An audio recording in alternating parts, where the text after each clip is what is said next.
Question number 2 এ 2টা আমরা করে দেখাচ্ছি। আচ্ছা, এখানে কিন্তু আছে x square plus 5x plus 6, এটাকে আমরা মিডল টার্ম মেথডে করতে পারি, ব্রেক মেথডে করতে পারি, কিন্তু এখানে যেহেতু বলেছে যে let's resolve the following algebraic expression into factors by expressing them the difference of two squares, difference of two স্কোয়ারসের দিয়ে এটাকে সলভ করতে হবে।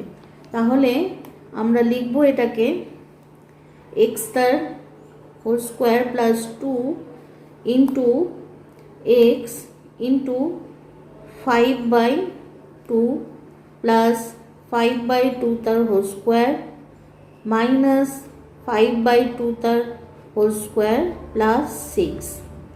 আচ্ছা, এইবারে লিখব এক্স প্লাস 5/2 তার হোল স্কোয়ার মাইনাস 25/4 প্লাস 6, এটা লিখব এক্স প্লাস 5/2 তার হোল স্কোয়ার মাইনাস, আচ্ছা মাইনাস কমন গেলে এইটা হয়ে যায় 4, আচ্ছা 25 মাইনাস 4 6 24, তাহলে লেখা যায় এক্স প্লাস 5/2 তার হোল স্কোয়ার মাইনাস 1/4। ঠিক আছে। আচ্ছা, এইবারে এখানে মাইনাসটা হলো কারণ এখানে মাইনাস কমন নিলে এখানে প্লাস আছে, তাহলে প্লাসে মাইনাসে এখানে মাইনাস হলো।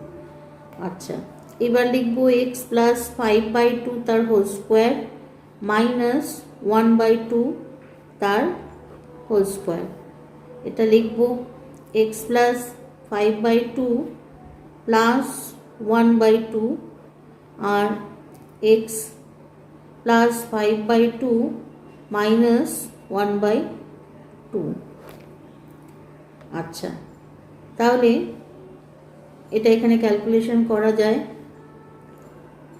এক্স, আচ্ছা 2 আর 2 এলসিএম হলে এখানে লেখা যায় 6/2 আর এটা হলো এক্স প্লাস 2 5 মাইনাস 1।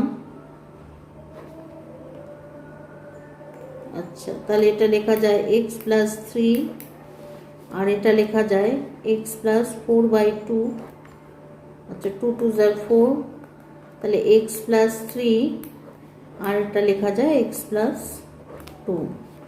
ঠিক আছে, আমাদের ডাইরেক্ট মিডল টার্ম ফ্যাক্টরাইজেশন করলেও কিন্তু এটাই আসতো, কিন্তু এখানে যেহেতু difference of the squares two squares বলেছে, সেই জন্যে আমরা এই ফর্মটাকে নিয়ে এলাম টু স্কোয়ারের ডিফারেন্সে, তারপরে এটাকে ফ্যাক্টরাইজেশন করলাম। এটা আমাদের ফাইনাল আনসার, কপি করে নাও।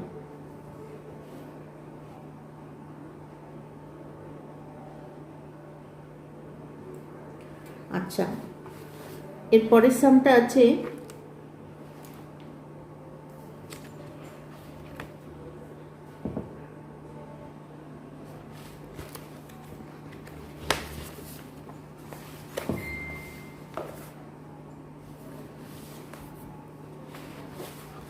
আচ্ছা, আজকে আমার ক্লাস এই পর্যন্ত।